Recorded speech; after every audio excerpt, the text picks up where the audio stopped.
Hello दोस्तों, स्वागत है आपका एक बार फिर से आपका अपना चैनल डेली मैथ्स में। तो दोस्तों आज की इस क्लास में हम कंप्लीट करेंगे शिक्षक व सहायक शिक्षक सीजी टेट एवं सी टेट के लिए मैथ्स क्लास, जो होगा हमारा सिलेबस के अकॉर्डिंग। इसके साथ ही इसी वीडियो में मैं आपको कंप्लीट कराऊंगा इसी टॉपिक से रिलेटेड प्रीवियस ईयर में जो क्वेश्चन पूछे गए हैं उसका ही मैं आपको कंप्लीट सोल्यूशन कराते जाऊँगा। तो दोस्तों बने रहिए वीडियो के लास्ट तक, और अगर आपको हमारा वीडियो पसंद आए तो हमारे चैनल को सब्सक्राइब जरूर करें, साथ ही दूसरों को शेयर करना ना भूलें। तो चलिए हम स्टार्ट करते हैं आज का क्लास।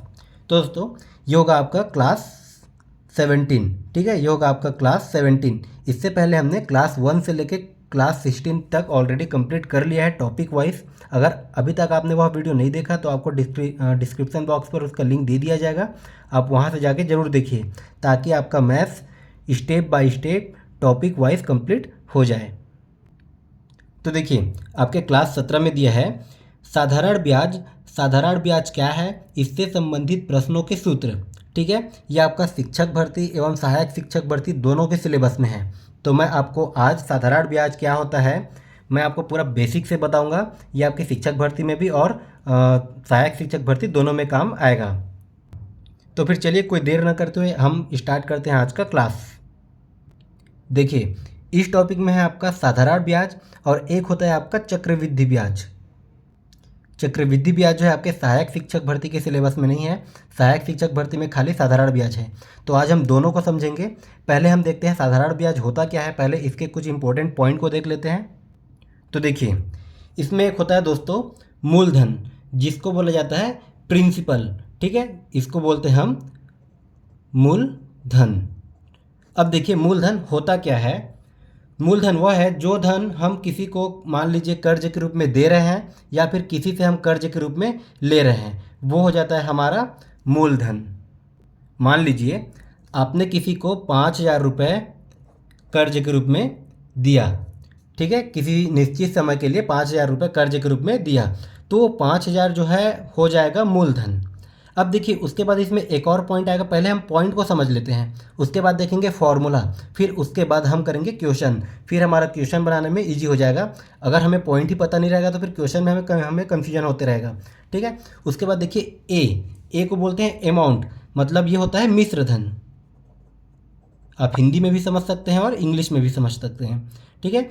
अब ये होता है मिश्र धन। अब मिश्र धन क्या हो जाता है दोस्तों, मान लीजिए आपने किसी को 5,000 रुपये ब्याज के तौर पर दिया 1 साल के लिए, ठीक है। अब वो व्यक्ति 1 साल बाद आपको ब्याज सहित, मान लीजिए आपका जो है ब्याज 500 रुपये बन रहा है, तो वह व्यक्ति आपको 1 साल बाद ब्याज सहित कितना लौटाएगा, 5,000 रुपये पहले है और 500 रुपये उसमें ये ब्याज मिला के लौटाएगा, मतलब 5,500 रुपये आपको लौटाएगा, ठीक है, 5,500 रुपये लौटाएगा। और यही हो जाता है आपका मिश्र धन।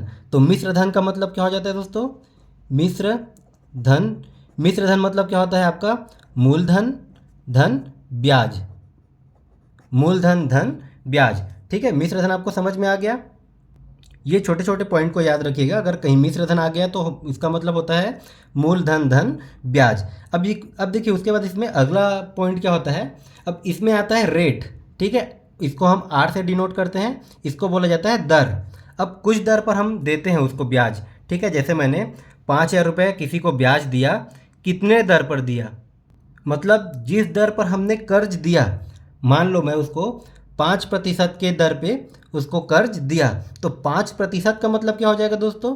तो देखिए प्रतिशत में हमने सीखा था, प्रतिशत का मतलब क्या होता है, 5 बटे में प्रतिशत को हटाने के लिए हम क्या करते हैं 100। अब देखिए इसका मतलब क्या हो रहा है कि 100 रुपये का कर्ज उसको मैं 100 रुपये का कर्ज, मान लो आप ही ने दिया किसी को 100 रुपये का कर्ज, कितने के हिसाब से, 5% के इंटरेस्ट के हिसाब से दिया।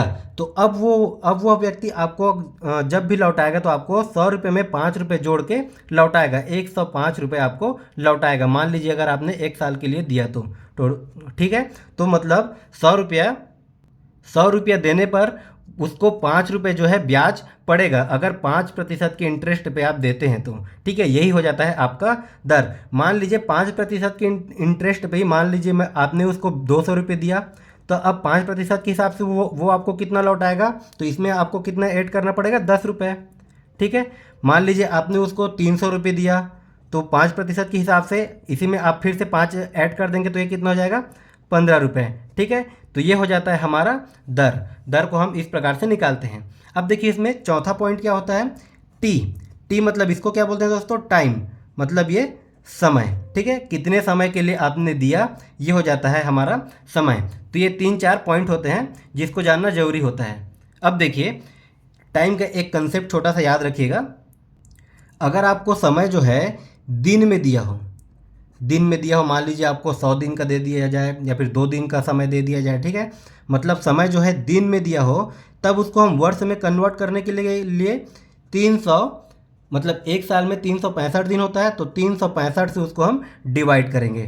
ठीक है, या फिर अगर आपको समय जो है वो माह में दिया हो, माह में दिया हो, तो इसको हम वर्ष में कन्वर्ट करने के लिए 12 से डिवाइड करेंगे। ठीक है, ये छोटा छोटा चीज़ याद रखिएगा, ये छोटा छोटा चीज़ ही आपको सिली मिस्टेक करने से बचाता है। ठीक है, तो ये सारे पॉइंट हो गया हमारे साधारण ब्याज में। अब देखिए एक चीज़ आप ध्यान रखिएगा कि एक होता है आपका साधारण ब्याज। ठीक है, इसको हम एक एग्जांपल से समझ लेते हैं। एक होता है आपका साधारण ब्याज, ठीक है, और एक होता है आपका चक्रवृद्धि ब्याज। ठीक है, एक होता है आपका चक्रवृद्धि ब्याज। अब इन दोनों में डिफरेंस क्या होता है, तो देखिए दोस्तों कई बच्चे इसमें कंफ्यूज होते हैं। मान लीजिए अगर आपने किसी को 5,000 रुपये किसी फिक्स टाइम के लिए किसी भी दर पे साधारण ब्याज में अगर आपने पैसा दिया और चक्रवृद्धि ब्याज में आपने 5,000 रुपये दिया। ठीक है, साधारण ब्याज में आपने किसी को 5,000 रुपये उधार दिया और चक्रवृद्धि ब्याज के तौर पे आपने किसी को 5,000 रुपये उधार दिया। अब देखिए साधारण ब्याज में मान लीजिए वो उसका 1 साल का इंटरेस्ट मिला के वो आपको 5500 रुपये, मतलब 500 रुपये उसका ब्याज बन रहा है, आपको 5500 रुपये लौटा रहा है। ठीक है, एक साल के बाद, तो 1 साल के बाद अगर चक्रवृद्धि ब्याज भी जोड़ेगा तब भी वो उसी रेट पे उसी टाइम पे वो भी आपको 5500 रुपये लौटाएगा। ठीक है, मैं आपको एग्जांपल के तौर पे बता रहा हूँ। अब देखिए 1 साल पे कंप्लीट हो गया तब तो ठीक है, मान लीजिए अगर उसको 2 साल लग गया, तब इसका ब्याज अगर साधारण ब्याज के तौर पे दिया है तो इसी 5,000 पे उसका ब्याज बनेगा। ठीक है, इस 5500 पे ब्याज नहीं बनेगा, इसी 5 पे जो मेन मूलधन होता है उसी पे ब्याज बनेगा। मतलब इसमें उसको ज़्यादा फर्क नहीं पड़ेगा, थोड़ा सा अमाउंट ज़्यादा देना पड़ेगा।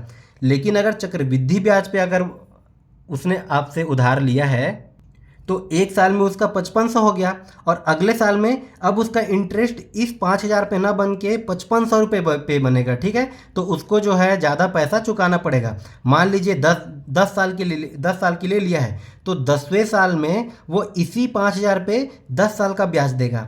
ठीक है, और अगर उसने चक्रवृद्धि ब्याज पे लिया है 10वें साल में तो इसी 5,000 पे नहीं देगा, उसका हर साल मान लीजिए 1 साल में 5500 हो गया, अगले साल में मान लीजिए उसका 6,000 हो गया, तो इसी रेट पे हर साल उसका रेट ऑफ इंटरेस्ट बढ़ते जाता है। ठीक है, तो किसी को अगर आपको ब्याज देना हो तो आप साधारण ब्याज पे ना दे करके चक्रवृद्धि ब्याज पे दीजिए, तब आपको ज़्यादा फायदा होगा।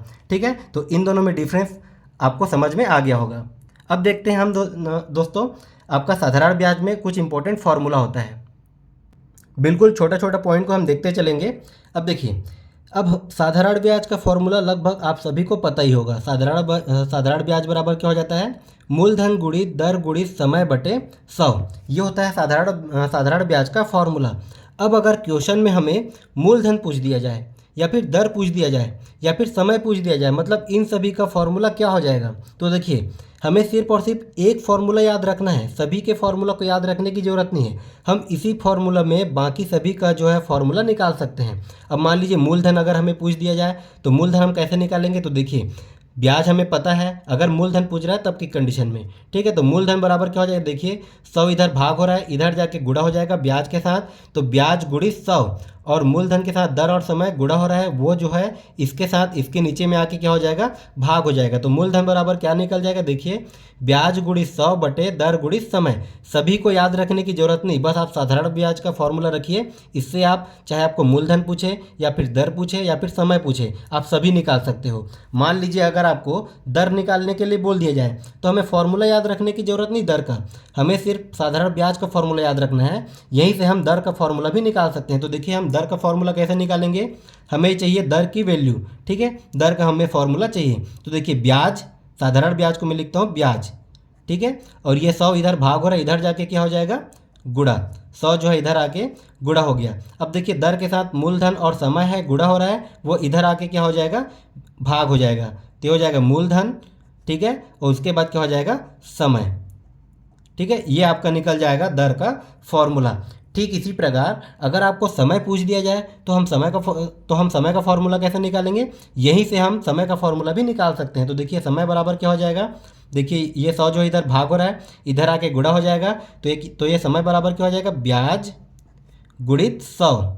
अब हमें चाहिए समय, ठीक है, हमें चाहिए समय। तो समय के साथ जो भी गुणा हो रहा है उसको हम इधर इधर पक्षांतर कर देंगे, तो ये इस साइड आके क्या हो जाएगा, भाग हो जाएगा। तो ये हो जाएगा मूलधन गुणित दर, ये हो गया मूलधन गुणित दर। ठीक है, तो एक फॉर्मूला से आप सभी का जो है फॉर्मूला निकाल सकते हो, आपको सभी को याद करने की ज़रूरत नहीं है। ठीक है, साधारण ब्याज का आपको फॉर्मूला पता ही है, मूलधन गुणित दर गुणित समय बटे 100। तो वहाँ से आप मूलधन निकाल सकते हैं, दर निकाल सकते हैं और ये समय निकाल सकते हैं। ठीक है, तो ये छोटा छोटा पॉइंट, ये फॉर्मूला जो है आपको याद रखना ज़रूरी होता है।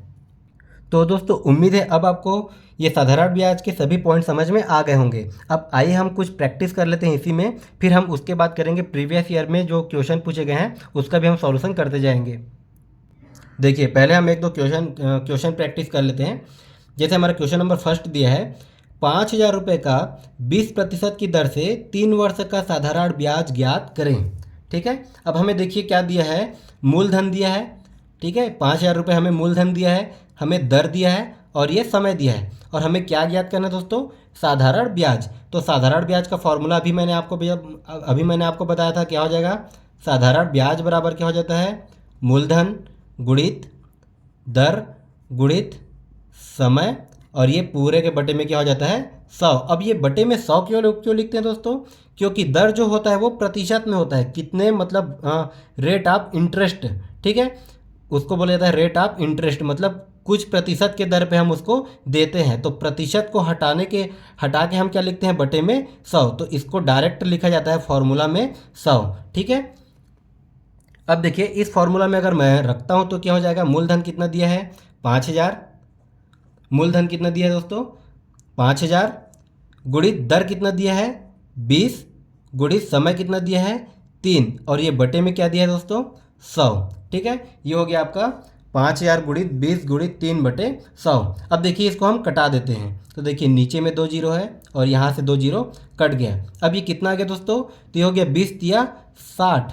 ठीक है, और गुणित में कितना बचा, 50। तो देखिए 6 पंछे 30, कितना आ गया, 6 पंछे 30, और उसके बाद कितना जीरो बच गया, 2 जीरो। तो ये कितना आ गया, 3,000। ये किस में आ गया, रुपए में। ठीक है, और यही हो जाएगा हमारा आंसर। मतलब कहने का मतलब ये है, क्वेश्चन के हिसाब से समझिएगा, अगर आपने किसी को 5,000 रुपये 20% की दर से 3 वर्ष के लिए दिया, ठीक है, तो आपको साधारण ब्याज के तौर पे कितना मिलेगा, तो देखिए आपको जो है ब्याज जो है 3,000 मिलेगा।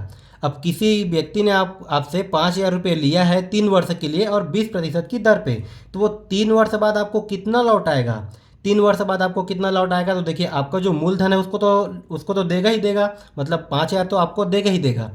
अब इसमें ब्याज कितना बन रहा है, 3,000 रुपये ब्याज बन रहा है, तो वो ब्याज के साथ आपको देगा। ठीक है, आपको मूलधन के साथ साथ ब्याज भी देगा, मतलब उसको कितना देना पड़ेगा, तो 5 और 3 8,000 रुपये वो आपको देगा। ठीक है, और यही आपका हो जाता है मिश्रधन। ठीक है, ये आपका हो जाता है मिश्रधन। तो इसमें हमें क्या निकालना था, हमें निकालना था साधारण ब्याज। तो इसका ब्याज कितना बन रहा है दोस्तों, 3 साल के लिए 3,000। ये हो गया आंसर। देखिए हम क्वेश्चन से ही हर एक डाउट क्लियर कर लेंगे। अब देखिए हमारा क्वेश्चन नंबर 2 दिया है, 10,000 रुपये का 20 वर्ष की दर से 73 दिन का साधारण ब्याज ज्ञात कीजिए। अब देखिए हमें 73 दिन का दिया है, ठीक है, तो इसको हम कैसे निकालेंगे, तो देखिए साधारण ब्याज का फॉर्मूला मैंने आपको बताया था, क्या होता है, मूलधन गुणित दर गुणित समय बटे 100। ठीक है, तो देखिए इसमें क्या दिया है, साधारण ब्याज बराबर, ठीक है, मैं हर बार फॉर्मूला नहीं लिखूंगा, साधारण ब्याज बराबर क्या हो जाएगा दोस्तों, मूलधन गुणित दर गुणित समय बटे में 100। ठीक है, अब देखिए मूलधन कितना दिया है, 10,000, कितना दिया है दोस्तों, मूलधन 10,000 गुणित दर कितना दिया है, 20। ठीक है, गुणित समय कितना दिया है, 73। अब देखिए मैंने आपको बताया था, समय अगर दिन में दिया हो, समय अगर दिन में दिया हो तब हम क्या करते हैं, उसको हम वर्ष में बदलने के लिए उसको हम कर देंगे, जैसे हमें 73 दिन दिया है तो इसको हम वर्ष में बदलने के लिए हम क्या कर देंगे, इसको 365 से इसको भाग कर देंगे। ठीक है, इसको हम वर्ष में बदलने के लिए। और अगर समय आपको माह में दिया हो, मान लीजिए 2 माह का दिया हो या फिर 3 माह का या फिर 4 माह का, तो अगर आपको समय माह में दिया हो तो उसको हम वर्ष में बदलने के लिए क्या करेंगे दोस्तों, 12 से भाग करेंगे। ठीक है, उसको वर्ष में बदलने के लिए 12 से भाग करेंगे। ये छोटे छोटे पॉइंट को आप याद रखिएगा, क्योंकि दोस्तों क्वेश्चन को सॉल्व करने से ज़्यादा इंपॉर्टेंट होता है क्वेश्चन के कंसेप्ट को समझना। ठीक है, कंसेप्ट को आप समझ गए, मान लीजिए अगर आप टीचर भर्ती के साथ साथ पीएससी की तैयारी कर रहे हैं, एसएससी की तैयारी कर रहे हैं, या फिर रेलवे की तैयारी कर रहे हैं, या फिर यूपीएससी की भी तैयारी कर रहे हैं। ठीक है, किसी की भी तैयारी कर रहे हो, आपका जो है साधारण ब्याज में यही कंसेप्ट रहेगा, कंसेप्ट कोई चेंज होने वाला नहीं है। बस क्वेश्चन बस चेंज होता है, क्वेश्चन का लेवल थोड़ा सा अप डाउन होते रहता है। ठीक है, बाकी क्वेश्चन का कंसेप्ट सेम रहता है। तो देखिए आपको जो है 73 दिन दिया हो, उसको वर्ष में बदलने के लिए 365 से भाग करना पड़ेगा। आप चाहे शिक्षक भर्ती में बनाइए या फिर आप यूपीएससी में बनाइए। ठीक है, अगर आपको माह में दिया तो अब आप उसको 12 से भाग करना पड़ेगा। आप चाहे पीएससी के एग्ज़ाम में बनाइए या फिर टीचर भर्ती के एग्ज़ाम में बनाइए। ठीक है, तो कंसेप्ट जो है मेन होता है। अब देखिए, अब हम फॉर्मूला पे रखते हैं। तो यहाँ पर ये हमने क्या किया था, देखिए पूरे के बटे में क्या होता है दोस्तों, 100, और यहाँ पर क्या हो जाएगा 73, इसको मैं 365 से भाग करूँगा तो ये हो जाएगा गुणित 365। ठीक है, यहाँ तक सभी को समझ में आ गया होगा। अब देखिए हम एक एक चीज़ को कटाते हैं। जैसे ये 20 एकम 20 हो जाएगा, और ये हो जाता है, ये हो जाएगा 20 पंछे 100। ठीक उसी प्रकार ये 73 गया 1 से, और ये गया 365, 73 पंछे ये हो जाता है 365। अब देखिए कितना बचा, जो बचा उसको हम एक बार लिख लेते हैं। ये बचा 10,000। ठीक है, नीचे में क्या बचा, 5 पंछे 25। अब ये देखिए 25 से कम 25, और ये 25 चौक 100। अब उसके बाद 4 के बाद कितना जीरो बचा दोस्तों, तो ये बच गया 2 जीरो। तो ये अब हमारा कितना आ गया 400, और ये हो गया रुपए। ठीक है, तो 10,000 रुपये का 20% की दर से अगर हम 10,000 रुपये किसी को दे रहे हैं सिर्फ और सिर्फ 73 दिन के लिए, तो हमारा 73 दिन का ब्याज 400 रुपये बनेगा। मतलब 73 दिन बाद वो आपको 10,400 रुपये देगा। ठीक है, तो ये हो जाएगा 400 रुपये आपका आंसर। आइए हम देखते हैं इसी में अगला क्वेश्चन। देखिए हमारा अगला क्वेश्चन है, वह कौन सी धनराशि है जिसका 5% की दर से 6 वर्ष का साधारण ब्याज 1800 रुपये होगा। अब देखिए इसमें हमें वह कौन सी राशि है, मतलब मूलधन हमें पूछा है। ठीक है, और हमें ब्याज की वैल्यू दिया गया है। तो देखिए मूलधन हमें पूछा है और ब्याज की वैल्यू दिया गया है, तब वही फॉर्मूला से हम निकाल लेंगे मूलधन। तो मूलधन का फॉर्मूला क्या हो जाएगा दोस्तों, तो देखिए फॉर्मूला को याद करने की ज़रूरत नहीं, हमें पता था साधारण ब्याज का फॉर्मूला। तो ब्याज बराबर क्या होता है, मैं आपको निकाल के बता देता हूँ, मूलधन गुणित दर गुणित समय। ठीक है, बटे में 100। अब हमें क्या चाहिए, मूलधन चाहिए। ठीक है, तो मूलधन बराबर क्या हो जाएगा, तो ये हो जाएगा देखिए ब्याज गुणित 100, ये हो जाएगा ब्याज गुणित 100। हम एक ही फॉर्मूला से सभी का फॉर्मूला निकाल सकते हैं। अब बटे में क्या चाहिए, देखिए दर और समय इसके साथ गुणा हो रहा है, इधर हम इसको पक्षांतर कर देंगे तो ये हो जाएगा भाग। तो ये हो गया दर गुणित समय। ठीक है, मैं इसको हाफ हाफ लिख दिया। ठीक है, इसको आप समझ जाइएगा। तो देखिए ये हमारा किसका फॉर्मूला निकल गया, और मूलधन का। मतलब मूलधन बराबर हमें क्या मिल गया, ब्याज गुणित 100 बटे दर गुणित समय। अब देखिए हमें ब्याज दिया गया है, ब्याज हमें 1800 रुपये दिया है, हम इसको रखते जाते हैं फॉर्मूला में। तो देखिए ब्याज हमें दिया है 1800 रुपये, ब्याज दिया हमें 1800 गुणित ये हमारा 100 पहले से है, 100 हमारा पहले से है, बटे में दर हमें कितना दिया है 5%, दर हमें दे दिया है 5%, और समय हमें कितना दिया है 6 वर्ष का। ठीक है, जो जो चीज़ हमें दिया है उसको हमने लिख लिया। अब देखिए यहाँ पर जो जो कटेगा उसको हम कटा देते हैं। तो यहाँ पर क्या क्या कट जाएगा, तो ये हो जाएगा 6 कम 6, और ये हो जाएगा 6 तिया 18। ठीक है, और ये 2 जीरो बच गया। ठीक है, ठीक उसी प्रकार ये 5 भी कट जाएगा, 5 एकम 5, और ये 20 पंछे 100। अब देखिए कितना बचा दोस्तों ऊपर में, 300 गुणित 20। 300 गुणित 20 करूँगा तो ये कितना हो जाएगा, 3 दूने 6, और ये 3 जीरो, तो ये हो गया 6,000 रुपये। ठीक है, तो वह धनराशि कौन सी हो जाएगी, वह धनराशि हो जाएगी 6,000 रुपये। तो 6,000 रुपये को हम 5% की दर से 6 वर्ष के लिए देते हैं, तो हमें 1800 रुपये का ब्याज मिलेगा।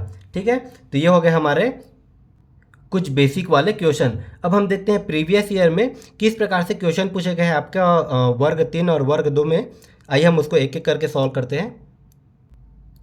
देखिए हमारा अगला क्वेश्चन है, यदि मूलधन आधा कर दिया जाए, दर को दोगुना कर दिया जाए तथा समय जो है अचर रहेगा, समय जो है दोनों के लिए फिक्स रहेगा, तब पुराने एस आई को और क्या बोलते हैं, साधारण ब्याज, ठीक है, एवं नए एस आई का अनुपात क्या हो जाएगा। ठीक है, तो देखिए क्वेश्चन को आप समझिए। क्वेश्चन में क्या बोला है, जो पहले मूलधन है उसको हमने कर दिया आधा और जो पहले दर है उसको हमने कर दिया दोगुना। ठीक है, तो देखिए ब्याज हमें पहले के ब्याज में और नए ब्याज का अनुपात हमें निकालना है। तो देखिए ब्याज का फॉर्मूला क्या हो जाता है, अगर मैं ब्याज का फॉर्मूला लिखूँ तो ब्याज का फॉर्मूला हो जाता है मूलधन गुणित दर गुणित समय। ठीक है, और बटे में क्या हो जाता है दोस्तों, 100। ये आपका हो गया पहले का। अब उसके बाद क्या बोला है कि मूलधन को आधा कर दिया जाए, मतलब मूलधन को कर दिया आधा, तो ये हो गया मूलधन का आधा, मतलब मूलधन बटे 2। और क्या बोल रहा है दोस्तों, दर को दोगुना कर दिया जाए, तो यहाँ पर दर है उसको हम कर देते हैं दोगुना, मतलब 2 गुणित दर। ठीक है, और उसके बाद क्या बोल रहा है, समय को अचर रखा जाता है, मतलब समय दोनों कंडीशन में फिक्स रहेगा। ठीक है, जैसा जैसा क्वेश्चन में बोल रहा है वैसा हमने कर दिया, और ये हो गया बटे में 100। ठीक है, तब क्या बोल रहा है कि देखिए ये हो गया पहले का ब्याज और ये हो गया मतलब दूसरे कंडीशन का ब्याज और दोनों का अनुपात। ठीक है, दोनों का अनुपात मतलब ये क्या हो जाएगा, इसके बटे में ये वाला आ जाएगा। ठीक है, तब पुराने एस आई एवं नए एस आई का अनुपात क्या हो जाएगा, मतलब इसके अनुपात में हम नए वाले को लिखेंगे तब के कंडीशन में क्या हो जाएगा। तो देखिए इसको हम अनुपात में लिख लेते हैं, क्या हो जाएगा, तो देखिए हमारा पुराने एस आई एवं नए एस आई का अनुपात, तो देखिए हमारा पुराना एस आई क्या है, यहाँ से मैं ये 2 और ये 2 को कैंसिल कर देता हूँ, तो हमारा क्या बच जाएगा, देखिए मूलधन गुणित दर गुणित समय।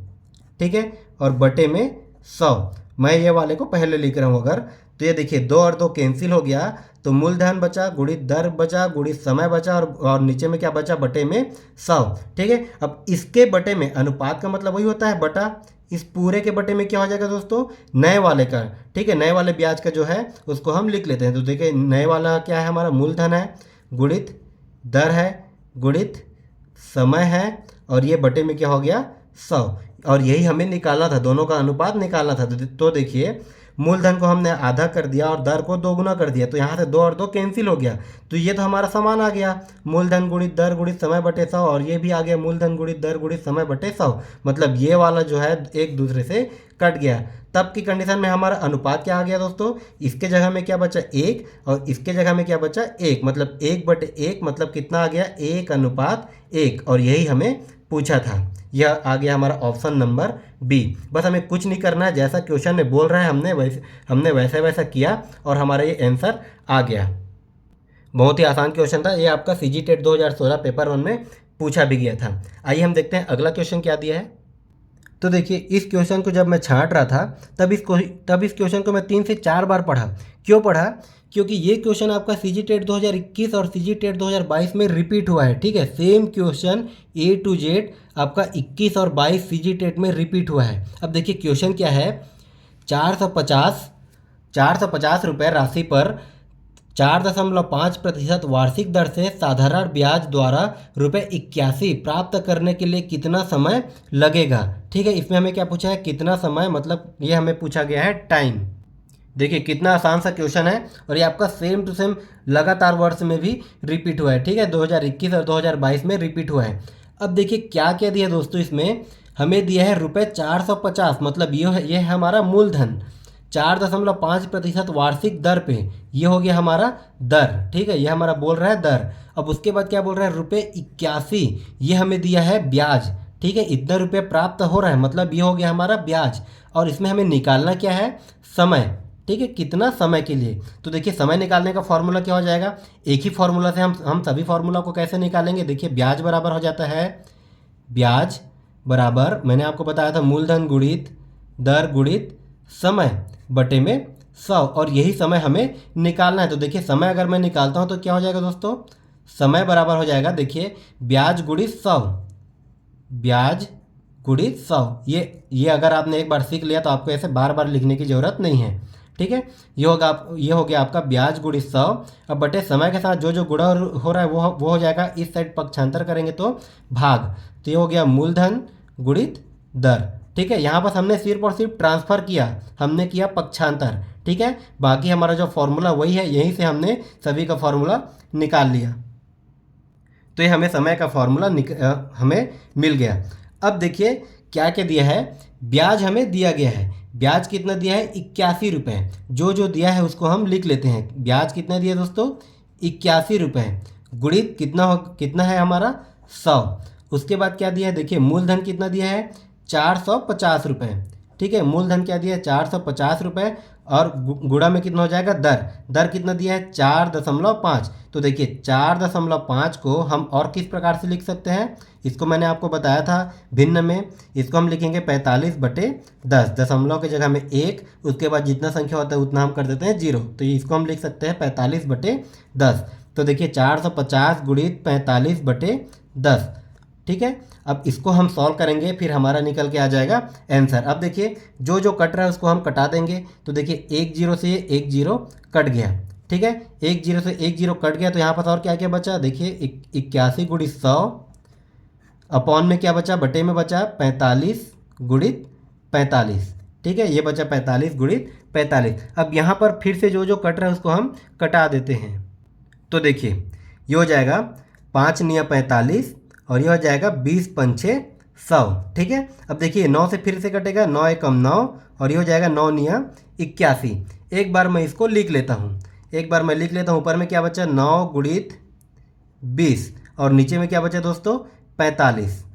ठीक है, तो ये फिर से कटेगा। देखिए 5 चौक 20, 5 निया 45, 5 चौक 20, 5 निया 45 और ये 9 एकम 9 और ये भी हो गया 9 एकम 9। बस हमें फॉर्मूला मिल गया। फॉर्मूला से हमें बस इसमें काटाफिटी करना है। ठीक है, अब देखिए हमारा मेन आंसर क्या आ गया, हमें कितना मिला? 4। ठीक है, और ये 4 क्या हो जाएगा दोस्तों? ये हो जाएगा हमारा समय। ये किस में आएगा? वर्ष में। ठीक है, तो देखिए हमारा किस ऑप्शन में दिया है? ऑप्शन नंबर बी, 4 वर्ष। तो देखिए कितना आसान सा क्वेश्चन था, ये आपका 2 बार रिपीट हुआ है और हमें देखिए कितना आसान तरीके से इसको निकाल लिया। बस हमें फॉर्मूला याद रखना है। एक फॉर्मूला बहुत ही सिंपल है, इसी फॉर्मूला से हमने देखिए समय का फॉर्मूला निकाल लिया और यहाँ पर हमने सिर्फ और सिर्फ कट फिट किया है। ठीक है, बाकी हमारा आंसर जो है निकल गया। अब ये जो कट फिट आप कर रहे हैं वो आपकी स्पीड के ऊपर डिपेंड करता है कि आप इसको कितना फास्ट तरीके से कर सकते हो। आइए अब हम देखते हैं अगला क्वेश्चन क्या दिया है।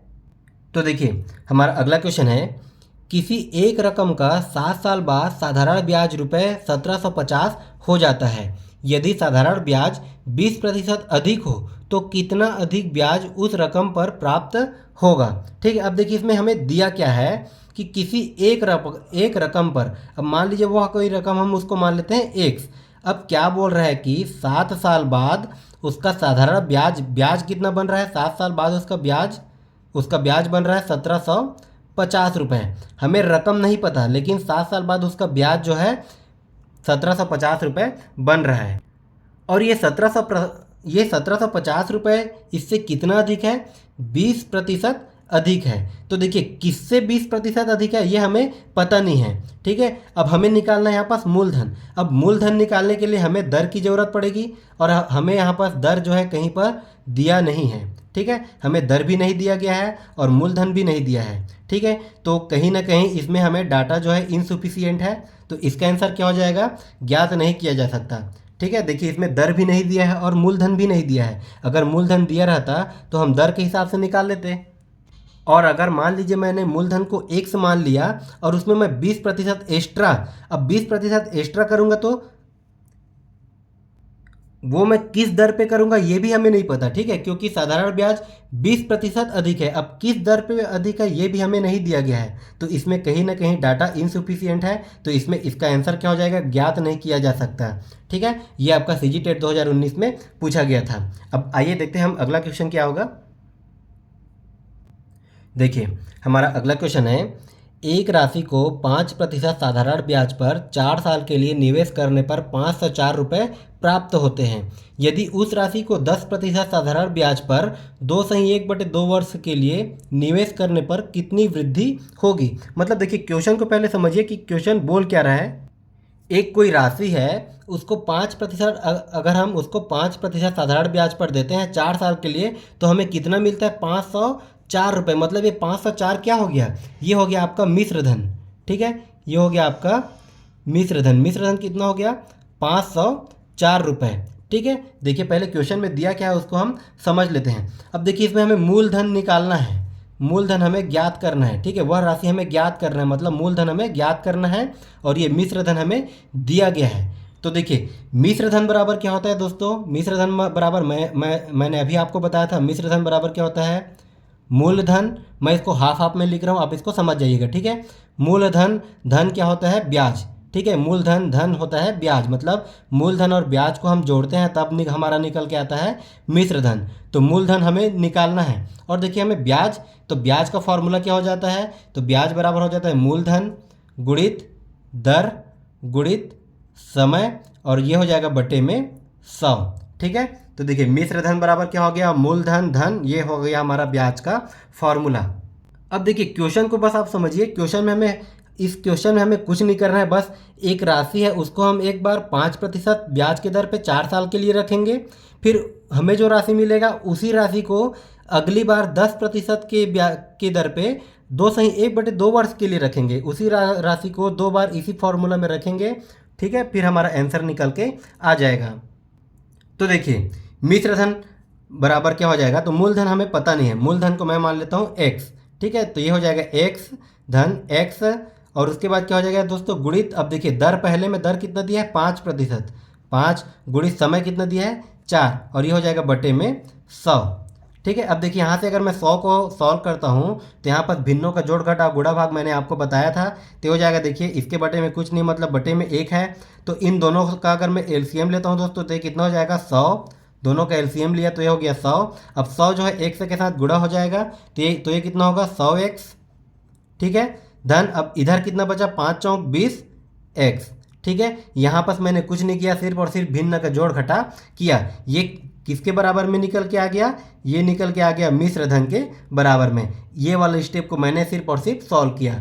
ठीक है, अब देखिए मैं इसको यहाँ से बनाता हूँ। तो देखिए मिश्र धन हमें कितना दिया है? 504 रुपये। कितना दिया है मिश्र धन हमें? 504 रुपये बराबर, अब ये कितना हो गया? देखिए इसको मैं 100x है और ये 20x है, तो ये कितना हो जाएगा? 120x। ठीक है, स्टेप बाय स्टेप हर एक स्टेप को समझिएगा, इसमें कोई ज़्यादा कैलकुलेशन है नहीं, बस समझने वाली बात है। एक बार आपको सिर्फ और सिर्फ क्वेश्चन को समझना है। ठीक है, हमने क्या किया? मिश्र धन हमें दिया है, तो मिश्र धन बराबर होता है मूलधन धन ब्याज, ये मैंने ब्याज का फॉर्मूला लगा दिया। अब यहाँ से देखिए हमने क्या मान लिया? मूलधन हमें दिया नहीं तो इसको हमने x मान लिया, और हमें मिश्र धन की वैल्यू दिया गया है कितना? 504। अब यहाँ से हमें सिर्फ और सिर्फ x की वैल्यू निकालना है, तो देखिए हम x की वैल्यू निकालते हैं। तो ये कितना हो गया? ये 100x धन 20x है, इसको मैंने जोड़ दिया तो ये हो गया 120x, और ये आ गया बटे में 100। अब यहाँ से मैं x की वैल्यू निकालता हूँ दोस्तों, तो ये कितना हो जाएगा? ये हो जाएगा 504, ये हो जाएगा गुणित में 100, और ये आ जाएगा 120 जो है इसके नीचे में, ये बटे में 120। मतलब इस x की वैल्यू निकालता तो ये 100 इसके साथ आके गुणा हो जाएगा, 120 इसके साथ गुणा है वो इसके साथ नीचे में आके भाग हो जाएगा। ठीक है, अब देखिए ये 10 से 10 कट गया। ठीक है, अब देखिए ये कितना कटेगा? 2 पंचे 10, और ये हो जाएगा 2 छक्के 12। अब ये कितना जाएगा? 6 कम 6, ये जाएगा 6 8 48, 2 बचा। ठीक है, 2 बचा, तो ये कितना हो जाएगा? 6 चौक 24। तो x बराबर कितना बचा दोस्तों? x बराबर 84 गुणित 5। ठीक है, ये ऊपर में बचा 84 गुणित 5, तो और अगर मैं 84 में 5 का गुणा करता हूँ तो ये कितना आ जाएगा? 420 रुपये। ठीक है, ये हमारा आ गया x बराबर 420 रुपये। अब ये हमारा आंसर नहीं है, अभी देखिए क्वेश्चन में क्या बोला है कि वह राशि हमें कितना मिल गया? ये 420 रुपये, मतलब 420 रुपये को 5% के दर पे मैं 4 साल के लिए अगर देता हूँ तो मुझे मिश्र धन के रूप में 504 रुपये मिलेगा। अब क्या बोला है कि यदि इसी राशि को मतलब ये 420 रुपये को मैं 10% की दर पे 2/1/2 वर्ष के लिए देता हूँ तो कितने रुपए की वृद्धि होगी, ये हमें पूछा है। ठीक है, तो अब यहाँ पर ये हमें नया मूलधन हमें क्या मिल गया? 420 रुपये मिल गया। अब इसी मूलधन को मैं इस कंडीशन के हिसाब से फॉर्मूला में रख देता हूँ। तो देखिए अब इसी राशि को मैं रख देता हूँ तो हमें मिल गया मूलधन। तो फिर से अगर मैं ब्याज निकालूंगा तो कितना आ जाएगा दोस्तों? तो देखिए मिश्र धन हमारा फिर से नया क्या हो जाएगा, मिश्र धन हमारा हो जाएगा मूलधन। तो मूलधन कितना, अब हमारा नया मूलधन कितना मिल गया 420 धन। अब उसके बाद क्या हो जाएगा ब्याज। तो ब्याज क्या होता है, मूलधन गुणित दर गुणित समय बटे 100। तो हो जाएगा मूलधन कितना दिया है 420, ये 420 गुणित मूलधन गुणित दर। अब दर हमारा कितना, नया दर कितना दिया है 10%, ठीक है। और समय कितना दिया है 2 सही 1/2। तो इसको मैं और क्या लिख सकता हूँ, 2 दूनी 4, ये 5/2 वर्ष, ठीक है। तो देखिए मूलधन हमें मिल गया 420 गुणित दर कितना दिया है 10 गुणित समय कितना दिया है 5/2। और ये पूरे के बटे में क्या हो जाएगा दोस्तों, बटे में हो जाएगा 100, ठीक है। और ये 100 जो है 2 के साथ गुणा होगा। अब इसको मैं सॉल्व कर दूंगा, हमारा आंसर निकल के आ जाएगा। तो देखिए ये हमारा क्या हो जाएगा, ये हो गया 420 धन। अब यहाँ पर देखिए जो जो कटेगा उसको मैं कटा देता हूँ। तो देखिए 1 और ये 2 जीरो से नीचे का 2 जीरो कट गया, ठीक है। अब उसके बाद देखिए ऊपर में क्या क्या बचा उसको मैं एक बार लिख लेता हूँ। ये बचा 42 गुणित 5 और नीचे में क्या बचा दोस्तों 2, ठीक है। ये हमारा फिर से कटेगा 2 एकम 2, 2 दूनी 4 और ये 2 एकम 2, तो 21 गुणित 5, ठीक है। 420 धन 21 गुणित 5, तो 21 गुणित 5 अगर मैं करता हूँ तो ये कितना हो जाएगा, 21 पंचे हमारा 5 एकम 5 और ये 5 दूने 10, 105। अब 420 में अगर मैं 105 को जोड़ता हूँ तो कितना हो जाएगा 525 रुपये, ठीक है। तो हमें यही हमारा हो जाएगा आंसर कि हमारा कौन सा ऑप्शन में दिया है, देखिए 525 रुपये, ये दिया हमारा ऑप्शन नंबर सी। तो देखिए आपको बताने में बस इतना टाइम लगा। अगर आपने क्वेश्चन को एक बार समझ लिया तो आप इसको विद इन सेकेंड भी निकाल सकते हैं, ठीक है। मतलब एक बार हमने देखिए मूलधन निकाला, हमें मिश्र धन दिया है, तो उसके बाद मूलधन हमें मिल गया। फिर उसी मूलधन को हमने देखिए हमारा नया कंडीशन दिया है 10% और ये हमारा 5/2 वर्ष के लिए कितना रुपए हो जाएगा, कितने रुपए की वृद्धि हो जाएगी, वही हमने निकाला है, ठीक है। तो हमें फॉर्मूला में 2 बार रखने की जरूरत पड़ा, बस इसमें हमें क्वेश्चन को समझना था। अब देखते हैं हम इसमें अगला क्वेश्चन क्या दिया है। अब देखिए हमारा अगला क्वेश्चन है 16% प्रति वर्ष की दर से साधारण ब्याज पर 2 वर्ष में 2280 रुपये का कर्ज चुकाने के लिए कितना त्रैमासिक भुगतान करना पड़ेगा। अब देखिए इसमें हमें तो वर्ष दिया है लेकिन हम भुगतान को किस हिसाब से कर रहे हैं, त्रैमासिक, ठीक है। भुगतान को हम करेंगे त्रैमासिक। तो देखिए दोस्तों एक साल में हमारा कितना त्रैमासिक होता है, त्रैमासिक मतलब 3 महीने का 1 मास, ठीक है। हमारा देखिए नाम से ही स्पष्ट हो रहा है त्रैमासिक मतलब 3 महीने का 1 मास। तो एक साल में कितना त्रैमासिक होगा, एक साल में होता है 3 चौक 12, मतलब एक साल में 4 त्रैमासिक होगा।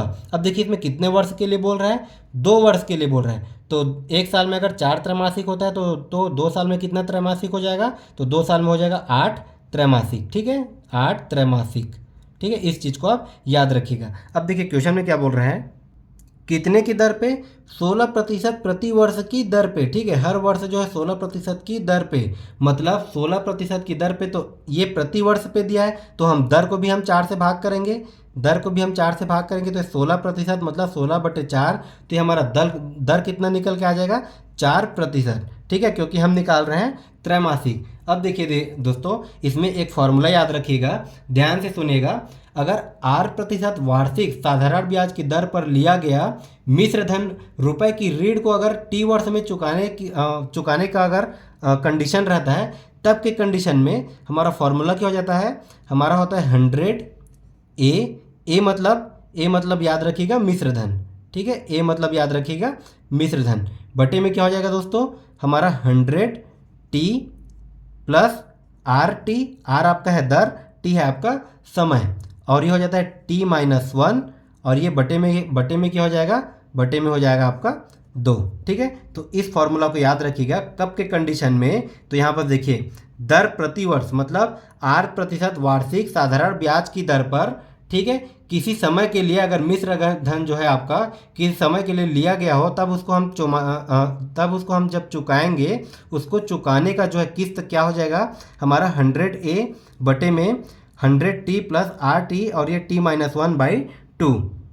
इस फॉर्मूला में हम रख देंगे, फिर हमारा आंसर आ जाएगा। तो देखिए ये दिया हमारा 100। अब देखिए ए की वैल्यू क्या दिया है हमें 2280 रुपये, कितना दिया है 2280 रुपये। अब उसके बाद देखिए क्या दिया है 100T, टी की वैल्यू कितना दिया है दोस्तों, तो टी का वैल्यू देखिए यहाँ पर 2 वर्ष, उसको हमने त्रैमासिक में कन्वर्ट किया, तो त्रैमासिक में किया तो कितना आ गया 8 त्रैमासिक, तो इसमें हम लेंगे 8, ठीक है। प्लस अब देखिए आर हमें नया दर कितना मिल गया त्रैमासिक के हिसाब से 4%, मतलब ये हो जाएगा 4 गुणित 8, ठीक है। और ये ब्रैकेट में क्या हो जाएगा दोस्तों, ये हो जाएगा 8-1, 8-1 करूँगा तो इसको मैं डायरेक्ट कर देता हूँ, ये हो जाएगा 7/2। ठीक है। अब यहाँ पर देखिए जो जो अगर कट रहा है उसको हम कटा देते हैं। तो देखिए इसको अब हमें कटाना है, फिर हमारा आंसर आ जाएगा। इसमें ज़्यादा कुछ नहीं रखा, बस इसको हमें कटाना है। तो देखिए 2 1 2 और ये हो गया 2 2 4। अब देखिए दोस्तों ऊपर में क्या बचा हमारा, ऊपर में बचा 100 गुणित 2280। अब देखिए बटे में क्या हो जाएगा 100 गुणित 8, मतलब 100 गुणित 8 करता हूँ तो ये कितना हो जाएगा हमारा 800। ठीक है। धन अब इसके बाद देखिए 8 7 56 और ये हो जाएगा 56 दूने 112। तो 800 में अगर मैं 112 को जोड़ता हूँ तो ये कितना हो जाएगा 8 और 1 912। ठीक है। यहाँ पर मैं एक स्टेप आगे कर देता हूँ। ठीक है। तो ये हो गया आपका 912। ये 912 कैसे आया आपको समझ में आ गया होगा।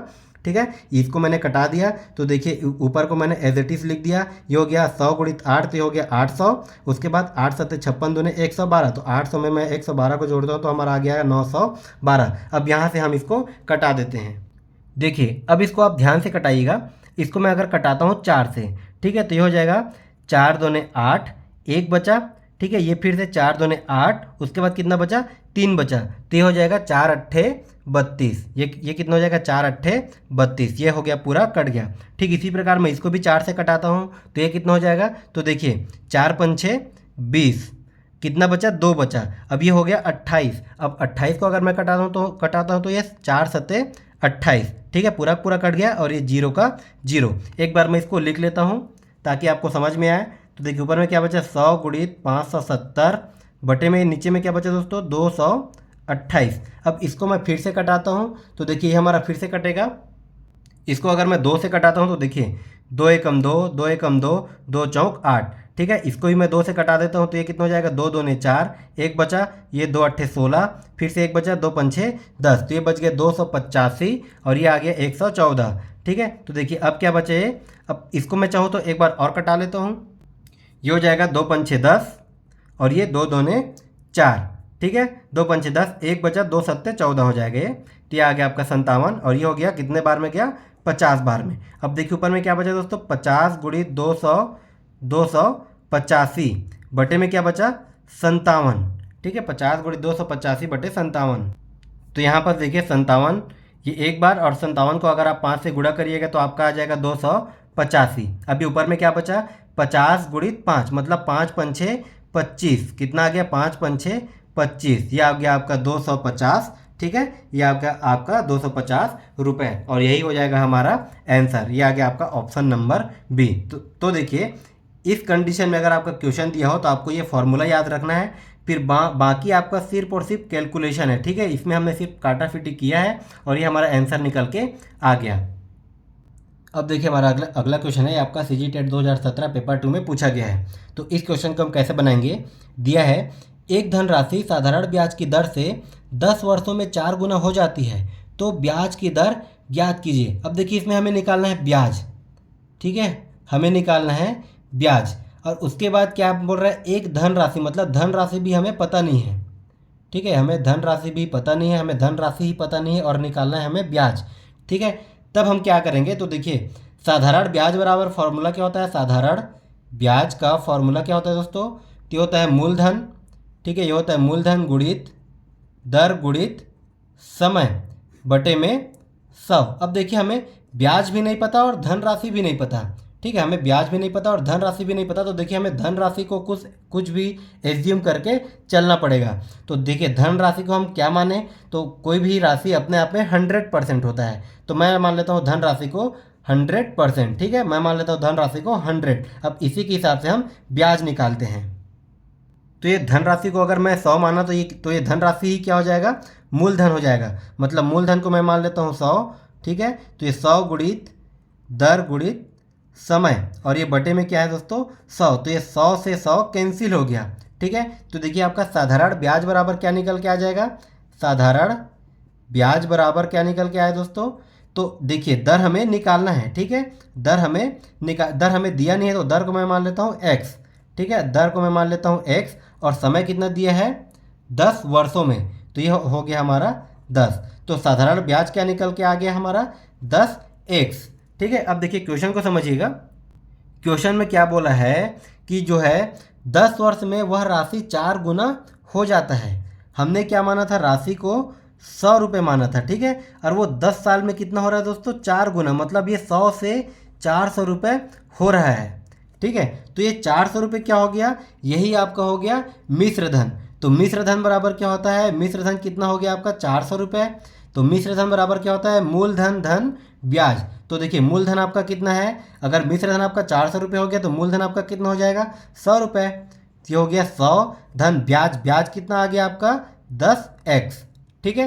क्वेश्चन को आप समझिएगा, क्या दिया है कि कोई भी धनराशि, हमने धनराशि को मान लिया 100। अब वो बोल रहा है कि 10 साल में वो 4 गुना हो गया। तो 10 साल में 4 गुना 100 का 4 गुना कितना हो गया 400। यही आपका क्या हो जाएगा, मिश्र धन हो जाएगा। 10 साल में जो इतना इतना गुना वो हो गया तो यह हमारा मिश्र धन हो जाएगा। तो मिश्र धन बराबर क्या होता है, मूलधन धन ब्याज। तो मिश्र धन को मैंने मान लिया 400, मूलधन हमने कितना माना था 100 रुपये, और ये हमारा ब्याज क्या निकल के आ गया 10x। अब यहाँ से मैं अगर x की वैल्यू निकाल लेता हूँ, x की वैल्यू अगर मैं निकाल लेता हूँ तो देखिए 400 माइनस 100, तो ये कितना हो जाएगा दोस्तों, ये हो जाएगा यहाँ पास ये 10x है, तो 400 माइनस 100 तो ये कितना आ जाएगा 300, ठीक है। तो यहाँ से x बराबर कितना निकल के आ जाएगा दोस्तों, तो ये 300/10 मतलब कितना आ जाएगा 30, ठीक है। x बराबर क्या निकल के आ जाएगा 30, और x हमने किसको माना था, दर को। x हमने माना था दर को, मतलब ये निकल के आ जाएगा 30%, ठीक है। ये है हमारा दर, और यही चीज़ हमें ज्ञात करना था, ठीक है। ये हो जाएगा हमारा ऑप्शन नंबर सी। अब देखिए इसी को अगर मैं शॉर्टकट तरीके से बनाता हूँ तब इसको हम कैसे बनाएंगे। हमें देखिए कोई धनराशि पता नहीं है, मान लीजिए उस धनराशि को मैं मान लिया 100%, ठीक है। अब क्या बोल रहा है वो, 10 साल में वो 4 गुना हो गया। 10 साल में वो 4 गुना हो गया, मतलब ये 100% का ये कितना हो जाएगा, ये 400% हो गया, मतलब ये 100% का ये 400% हो गया। अब ये 400% 100% से कितना ज़्यादा है, तो 400% जो है वो 100% से कितना ज़्यादा है दोस्तों, तो ये कितना ज़्यादा है, इसको अगर मैं माइनस कर देता हूँ तो ये हमारा 300 का ज़्यादा है। और इसी को हमें निकालना है कितने के लिए, 10 वर्ष के लिए। तो इसको अगर मैं निकाल देता हूँ 10 साल के लिए, तो ये कितना आ जाएगा, 300 को मैं 10 से भाग कर दिया तो कितना आ गया हमारा कट के 30%, ठीक है। तो ये हमारा, अगर मैं शॉर्टकट मेथड से आपको पहले ही बता देता तो आपको ये क्वेश्चन समझ में नहीं आता, ठीक है। तो आप जो है इसको इस तरीके से भी बना सकते हो या फिर आप इस तरीके से भी बना सकते हो। अब देखिए दोस्तों हमारा अगला क्वेश्चन दिया है चक्रवृद्धि ब्याज पे। देखिए क्वेश्चन नंबर 10 दिया है, चक्रवृद्धि ब्याज पर जमा की गई 12,000 रुपये धनराशि 5 वर्ष में अगर 2 गुना हो जाता है तो 20 वर्ष बाद वह कितनी हो जाएगी, ठीक है। तो देखिए क्वेश्चन को आप समझिएगा, क्या बोल रहा है कि हमें जमा की गई राशि कितना दिया है 12,000 रुपये, वो 5 वर्ष में हो रहा है दोस्तों 2 गुना, ठीक है। यहाँ पर मैं लिख लेता हूँ वर्ष, ठीक है, और यहाँ पर कितना गुना हो रहा है उसको मैं लिख लेता हूँ, ठीक है। देखिए सॉल्व करने का तरीका, ठीक है। इसको अगर आप चाहो तो फॉर्मूला में भी चक्रवृद्धि ब्याज का फॉर्मूला लगा के इसको आप सॉल्व कर सकते हो, लेकिन इसको आपको जो है कई बार इसको सॉल्व करना पड़ेगा, हर 5 साल के लिए, फिर 5 साल के लिए, मतलब इसमें आपको 4 बार फार्मूला लगाना पड़ेगा। एक बार 5 साल के लिए, फिर 5 साल के लिए, फिर 5 साल के लिए, और फिर 5 साल के लिए, 5, 10, 15, 20, ठीक है। लेकिन इसको हम कैसे बनाएंगे, तो देखिए ये हम एक साइड मैंने लिख लिया वर्ष, एक साइड मैंने लिख लिया गुना। तो देखिए 5 साल में कितना गुना हो रहा है दोस्तों, 2 गुना, ठीक है। समझते जाइएगा, 5 साल में कितना गुना हो रहा है 2 गुना। अब इसको हमें 5 साल से इसको हमें करना है 20 साल, ठीक है। अब देखिए अगर इसको मैं करता हूँ 10 साल के लिए, तो ये 10 साल में कितना हो जाएगा, तो ये 2 का ये कितना गुना हो जाएगा 4 गुना, ठीक है। 5 साल के लिए 2 गुना, तो 10 साल के लिए हो जाएगा ये 4 गुना।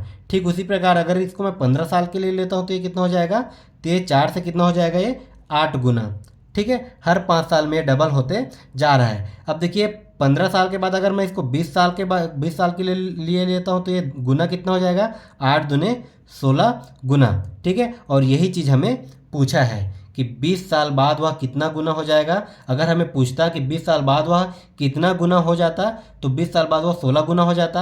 अब इसमें हमें जो कि अमाउंट पूछा है तो हम अमाउंट निकाल लेते हैं। तो देखिए हमारा पहला अमाउंट क्या दिया है, हमें राशि पूछा है तो 12,000, ठीक है, 12,000। अब 20 साल बाद, तो 20 साल बाद ये 12,000 कितना गुना हो जाएगा, 16 गुना। तो इसको मैं कर देता हूँ 16 से गुणा। तो ये इसको अगर मैं 12 को 16 से गुणा करता हूँ तो ये कितना आ जाएगा हमारा, ये हो जाएगा 2, मतलब ये हमारा आ गया 192, ठीक है। 112 चक्का ये हमारा आ गया 112 गुणे 16 करने पर ये आ गया हमारा 192 और उसके बाद 3 जीरो है तो 1 2 3 मतलब 20 साल बाद ये 12,000 राशि 16 गुना हो जाएगा और 16 गुना होने पर ये कितना हो जाएगा, ये हो जाएगा 1,92,000 रुपये हो जाएगा। ठीक है, ये हो गया हमारा आंसर। देखिए हमारा ऑप्शन नंबर डी।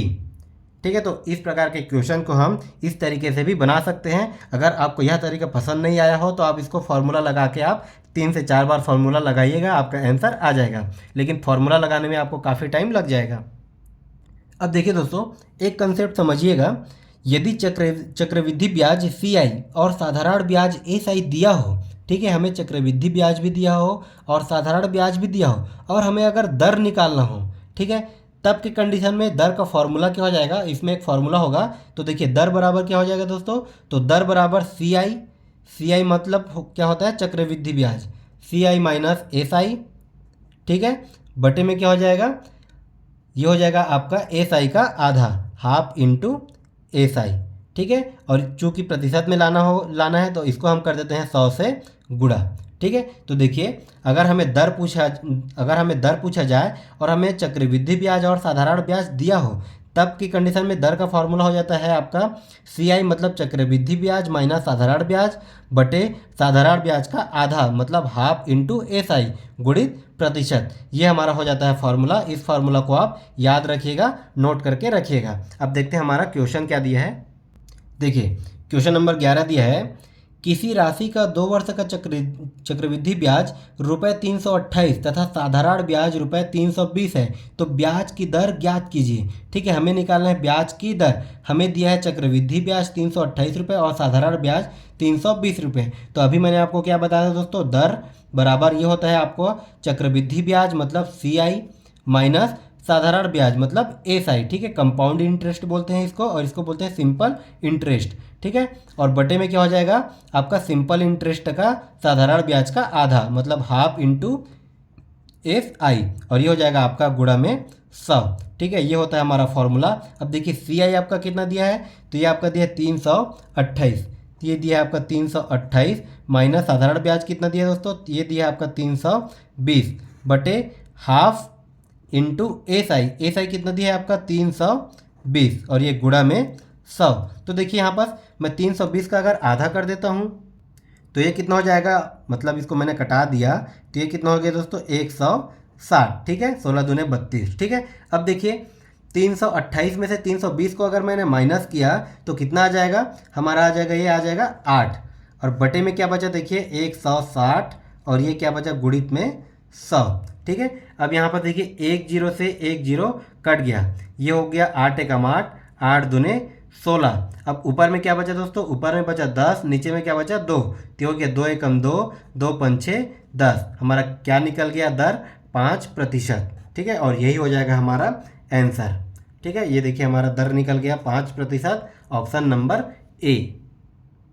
तो दोस्तों उम्मीद है आपको आज का वीडियो आपको बहुत ही पसंद आया होगा। अगर आपको हमारा वीडियो पसंद आया तो हमारे चैनल को सब्सक्राइब जरूर कीजिए और वीडियो को लाइक करना बिल्कुल मत भूलिए। अब इसके साथ ही इस चैप्टर में हमने साधारण ब्याज को पूरा बेसिक से कंप्लीट करा दिया है, जो आपका शिक्षक भर्ती और सहायक शिक्षक दोनों के लिए इम्पोर्टेंट है। ठीक है, अब उसके बाद आपका एक चैप्टर बचता है इसमें चक्रवृद्धि ब्याज, उसको भी हमने काफ़ी हद तक कवर कर दिया है। फिर भी हम एक और वीडियो लेकर आएंगे चक्रवृद्धि ब्याज, जिसमें हम उसमें चक्रवृद्धि ब्याज को अच्छे से समझा देंगे और चक्रवृद्धि ब्याज का क्वेश्चन भी सॉल्व करा देंगे, जो होगा आपका शिक्षक भर्ती के लिए, क्योंकि चक्रवृद्धि ब्याज जो है आपके सहायक शिक्षक के भर्ती के सिलेबस में नहीं है। ठीक है, तो आप सिलेबस को ध्यान दीजिएगा, सिलेबस के अकॉर्डिंग ही पढ़िएगा। इसके साथ ही अगर आपको इसका PDF चाहिए तो हमारे टेलीग्राम चैनल पर जाके जुड़ जाइए, वहाँ आपको सभी क्लास का PDF नोट्स मिल जाएगा।